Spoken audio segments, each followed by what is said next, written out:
자, 목요일 아침 로마서 11장 25절부터 28절까지의 말씀을 생각해 보겠습니다.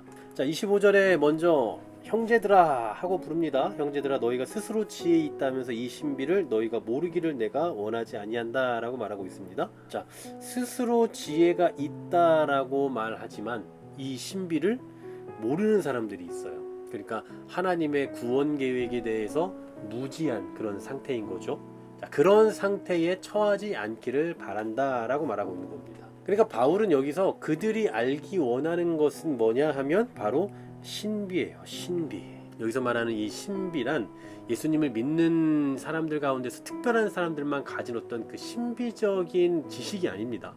모든 그리스도인들이 알아야 되는 예수 그리스도의 그 계시의 말씀이에요. 공개적인. 근데 이걸 왜 신비라고 표현하냐면 예전에는 감춰져 있었거든요. 그런데 복음으로 말미암아 이제 완벽히 드러난 진리입니다. 그러니까 뭐 여기서 신비를 무슨 뭐 저기 이단 사이비들에서 뭐 교주가 뭐 자기가 이런 신비를 받았다 이런 소리는 그냥 헛소리라고 생각을 하시면 되는 거예요. 공개적으로 모든 신앙인들이 다 알게 된 그런 신비입니다. 그렇다면 그리스도인들이 알기 원했던 그 신비는 뭡니까? 이방인의 충만한 수가 들어오기까지. 자, 펜이 잘 안 되니까 표시를 할게요. 이방인의 충만한 수가 들어오기까지 이스라엘의 덫은 우둔하게 된 것이다 라는 이 신비예요. 그러니까 하나님의 계획은 이방인의 충만한 수가 들어오길 바라시는 겁니다. 그때까지 이스라엘의 일부가 완악한 마음을 갖게 된다. 그러니까 여기서 말하는 그 덜어잖아요. 덜어 일부잖아요. 일부가 완악한 마음을 갖고 있다라는 것은 또 반대로 말하면 완악하지 않은 사람들도 있다라는 거죠. 왜 완악한 마음을 갖습니까? 우리가 이미 9장에서 살펴봤던 것처럼 우둔한 상태에 있기 때문이에요. 무지함 가운데 영적인 그 우둔함, 무지함 가운데 있기 때문에. 어쨌든 중요한 건 하나님의 계획은 뭐라고요? 이방인의 충만한 수가 들어오길 바라시는 거죠. 이스라엘 가운데 덜어는 마음이 완악함으로 예수 그리스도를 거부했지만 복음은 이방인들에게 전파되고 그리고 그들이 복음을 듣고 하나님의 나라에 들어오게 되는, 이것은 하나님의 계획 가운데 일어나는 일이고 앞으로도 계속적으로 진행되는 일이다라는 겁니다. 그리고 26절에 보면 그리하여 온 이스라엘이 구원을 받는다라고 말씀하죠. 자, 온 이스라엘이 구원을 받는다. 그러면 어떻게 구원을 받느냐?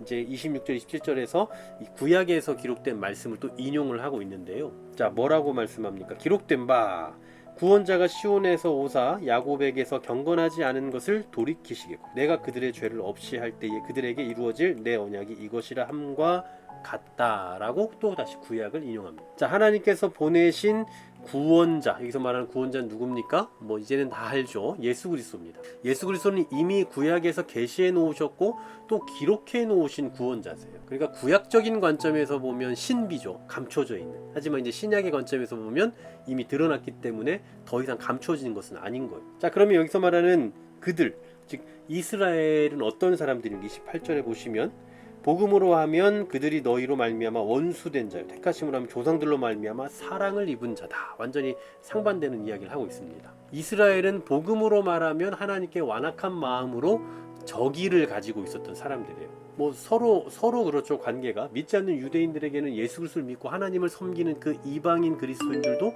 서로 원수예요. 그래서 실제로 유대인들이 그 이방인들을 향해서 예수 그리스도의 복음을 받아들이지 못하도록 막 애쓰지 않았습니까? 하나님께서 듣게 하셨는데 자기들끼리 서로 못 듣게 하는 거예요. 어디 이방인들이 이런 거 하냐 막 이런 식으로, 아니면 뭐 누구든 뭐 예수는 믿으면 안 된다 뭐 등등이 하여튼 그런 방해들이 끊임없이 있었잖아요. 그런데 택하심으로 보면 어떻다고요? 약속의 후손이라고요. 하나님의 선택을 받은 백성들이고 하나님과 언약을 맺은 백성들입니다. 바로 그들이 구원자이신 예수 그리스도를 믿고 죄사함의 은혜를 누리게 될 것입니다. 그러니까 그들에게도 계속해서 복음을 전해야 하는 거예요. 복음을 들어야 하는 대상에는 예외가 전혀 없는 겁니다. 원수라 할지라도 또 서로 비방하고 서로 관계가 멀다 할지라도 복음을 들어야 한다는 거죠. 복음을 듣는 대상에는 예외가 없습니다.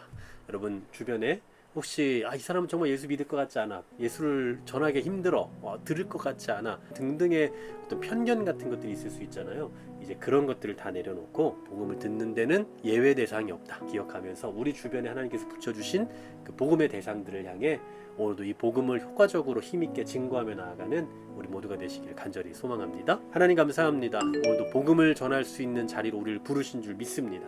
우리에게 허락하신 그 복음의 대상자들을 향해 우리가 더 담대히 나아가게 하시고 저들에게 복음을 선포할 수 있는 우리 모두가 되게 하여 주시옵소서. 예수 그리스도의 이름으로 기도하옵나이다. 아멘.